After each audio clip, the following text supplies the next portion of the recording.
జిల్లా ప్రజలకు నూతన సంవత్సర మరియు సంక్రాంతి శుభాకాంక్షలు. ఇట్లు గుంటూరు జిల్లా కేంద్ర సహకార బ్యాంక్ లిమిటెడ్, తెనాలి, గుంటూరు జిల్లా. ఆర్టీవీకి స్వాగతం. నేను మీ శ్రీనివాస్. పుణ్యక్షేత్రాలకు, పురాణాల్లో, చరిత్రలో, ఆలయాలకు కొదివేలేదు మన భారతదేశంలో. ఒక్కొక్క ప్రాంతంలో ఒక్కొక్క ప్రత్యేకతతోటి స్వయంగా వెలిసినటువంటి లింగాలు ఎన్నో, దేవాలయాలు మరెన్నో. నిత్యం ప్రజలకు దర్శనమిస్తూ వారి నుంచి పూజలు అందుకుంటూ వారి కోరికలు కూడా తీరుస్తున్నటువంటి పుణ్యక్షేత్రాలు మన భారతదేశంలో పెట్టింది పేరు. అందుకే మన హిందూ భారతదేశం అంటారు.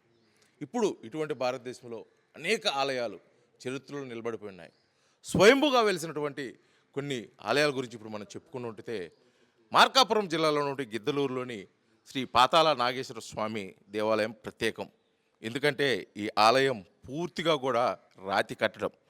వేల సంవత్సరాల క్రితమే, అంటే చరిత్రలో ఇప్పటివరకు రాయలేదు కానీ సుమారు 2000 సంవత్సరాల క్రితమే ఈ ఆలయ నిర్మాణం జరిగిందని చెప్పేసి చరిత్రకారులు చెప్తున్న పరిస్థితి.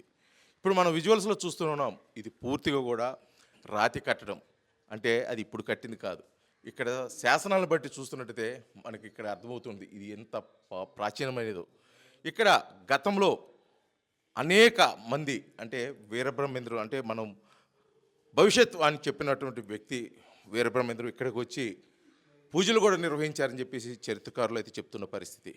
ఇప్పటికీ ఈ ప్రాంతంలో మనం విజువల్స్లో చూస్తున్న విధంగా శాసనాలు కూడా మనకి దర్శనమిస్తుంటాయి. ఈ శాసనాలను చదవటం కూడా అంత సులువు కాని పరిస్థితి. ఎందుకంటే ఈ రాతి శాసనాలను ఇప్పటికీ కూడా అధ్యయనం చేస్తున్న పరిస్థితి. ఎందుకంటే ఈ ఆలయ చరిత్ర మొత్తం కూడా ఈ రాతి శాసనాల ద్వారానే ప్రజలకు తెలిసే విధంగా కూడా ఇక్కడ ఏర్పాట్లు కూడా చేయడం జరిగింది. ఈ ఆలయం యొక్క ప్రాముఖ్యత చెప్పుకున్నట్టయితే సుమారు 25 అడుగుల లోతులో కింద, అంటే సుమారు పాతాళంలో శివుడు దర్శనమిస్తూ ఉంటాడు. స్వయంభుగా వెలిసినటువంటి ఈ ప్రాంతంలో శివలింగం ప్రత్యేకమైన ఆకర్షణగా చెప్పుకోవచ్చు. ఎందుకంటే శివరాత్రికి ఇక్కడ శివుడు దర్శనమిచ్చే తీరు ప్రజలు కాదు, యావత్ భారతదేశం ఈ దేవాలయం వైపు చూసే పరిస్థితి. ఎందుకంటే నేరుగా దేవతలే శివుడికి అభిషేకం చేసిన విధంగా ఆ ఒక్కరోజే శివలింగానికి చెమ్మ వస్తూ ప్రజలకి, భక్తులకి దర్శనమిస్తున్న పరిస్థితి. ఇటువంటి ప్రాచీన దేవాలయం గురించి మరిన్ని వివరాలు ఆర్టీవీ ద్వారా తెలిపే ప్రయత్నం అయితే ఇప్పుడు మేము చేస్తాం.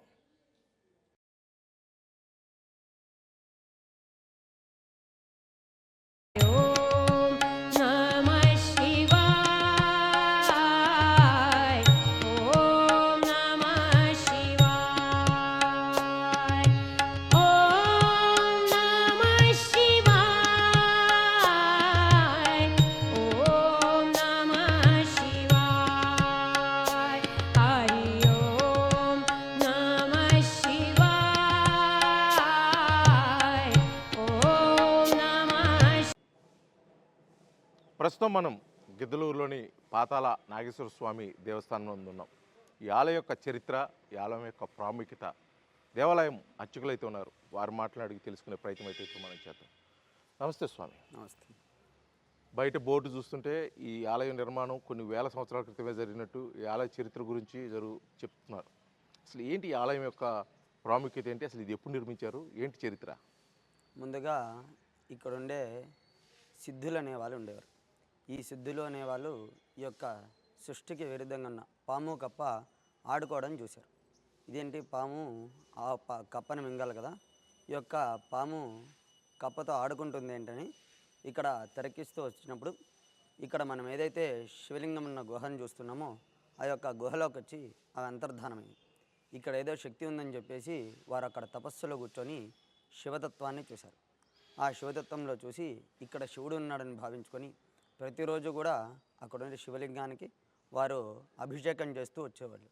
అలాగే అక్కడ ఉండే గుహలో నుంచి ఒక సొరంగ మార్గం తవ్వుకొని అక్కడ కాశీకి వెళ్ళి గంగ తెచ్చుకొని స్వామికి ప్రతినిత్యం కూడా గంగతో అభిషేకిస్తూ వారు ధ్యానంలో కూర్చొని తపస్సు చేసుకుంటూ ఉండేవారు. అయితే కొంతకాలానికి జనసంచారం ఎక్కువైపోయింది. ఇక్కడ సిద్ధులు ఉన్నారు, ఇక్కడ శివలింగం వెలిసిందని తెలుసుకున్న వాళ్ళు ఇక్కడికి వచ్చేసి స్వామివారిని దర్శించుకుంటూ ఉండేవారు. ఇంకా జనాలందరితో కూడా మా తపస్సుకి భంగం కలుగుతుందని చెప్పేసి వారు శివుణ్ణి ఒక వరం కోరారు. మేము ప్రతి కార్తీక పౌర్ణమికి అలాగే మహాశివరాత్రికి మా చేతులతో స్వయంగా మీకు అభిషేకం చేయాలని చెప్పేసి వరం కోరారు. అలా కోరినందుకు స్వామి ఉపరితలపై నుంచి నీటి బంధువులు ఏర్పడి ఆ యొక్క శివలింగం పైన ఆ మహాశివరాత్రి రోజు కార్తీక పౌర్ణమి రోజు 2 రోజులు మాత్రమే నీటి చుక్క అనేది స్వామి మీద పడుతూ ఉండేది. అది యొక్క విశేషత. అలాగే ఇక్కడ స్వామి స్వయం సిద్ధంగా వెలిచినప్పుడు కొంతకాలానికి ఇక్కడ ఒక బ్రాహ్మణోత్తముడు పూజలు చేసుకుంటూ ఉండేవాడు. ఆయనకు లేక ఒక పుత్ర సంతానం కలిగింది. ఆ పుత్ర సంతానంతా కూడా ఆయన సకల వేద విద్యలు నేర్పించుకున్నాడు. ఆయన నేర్చుకున్నవన్నీ కూడా ఆయనకు నేర్పించి ఇక్కడే పూజ చేసుకుంటూ తన జీవనాన్ని కొనసాగిస్తూ ఉండేవాడు ఆ బ్రాహ్మణుడు. అయితే తండ్రి మాస కోసం ఒక్కరోజు కూడా ఆ బ్రాహ్మణోత్తముడు కుమారుడు వచ్చేసి ఇక్కడ ఒక్కరోజు కూడా వేదం చెప్పించలేదు, స్వామివారికి అభిషేకం చేసింది. ఇంకా బ్రాహ్మణ జన్మలో ఉండే మోక్షం ఏదైతే ఉంటుందో అది నీకు దొరకదని చెప్పేసి తండ్రి తన అంతర్గతం అయిపోతున్న సమయంలో శపిస్తాడు.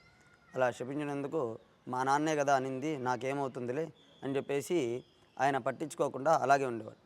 ఇంకా కొంతకాలానికి ఈయన ఆరోగ్యానికి క్షీణిస్తూ వచ్చింది. ఈయనకు కూడా వృద్ధాప్యం వచ్చింది. ఇంకా స్వామి దగ్గరికి వెళ్ళి ఒకసారి అభిషేకం చేసుకుందామని చెప్పేసి ఇక్కడికి వచ్చి తండ్రి చెప్పిన మంత్రాలన్నీ కూడా ఇక్కడ స్వామివారి దగ్గర చెప్పుకొని స్వామికి నమ్మక చమకాలతో అభిషేకించినప్పుడు ఇక్కడ స్వామి ప్రత్యక్షమైపోయి నీకు ఏ వరం కావాలని చెప్పేసి కోరాడు. అయితే నాకు మోక్షం కావాలని కోరాడు. నీ తండ్రి శాపం వలన నేను మోక్షం ఇవ్వలేను, కానీ ఆ శాపాన్ని వరంగా మారుస్తాను అని చెప్పేసి ఇక్కడ నా మెడలో పాముగా నువ్వు చుట్టుకొని నాగేశ్వరుడిగా పేరు పొందుతావని చెప్పేసి అప్పటి నుండి ఇక్కడ పాతాళ నాగేశ్వర స్వామిగా పేరు పొందినాడు స్వామి. తెలుగులో న్యూస్ కి ఫాస్టెస్ట్ యాప్ ఇప్పుడు టోటల్లీ న్యూ అవతార్లో జస్ట్ 5 seconds లో కంప్లీట్ న్యూస్. సోషల్ మీడియాలో ట్రెండ్స్ కి one stop solution. Live TV app voice search option తో ఇప్పుడే డౌన్లోడ్ చేయండి లేదా అప్డేట్ అయిపోండి. యాప్ లింక్ డిస్క్రిప్షన్ లో ఉంది.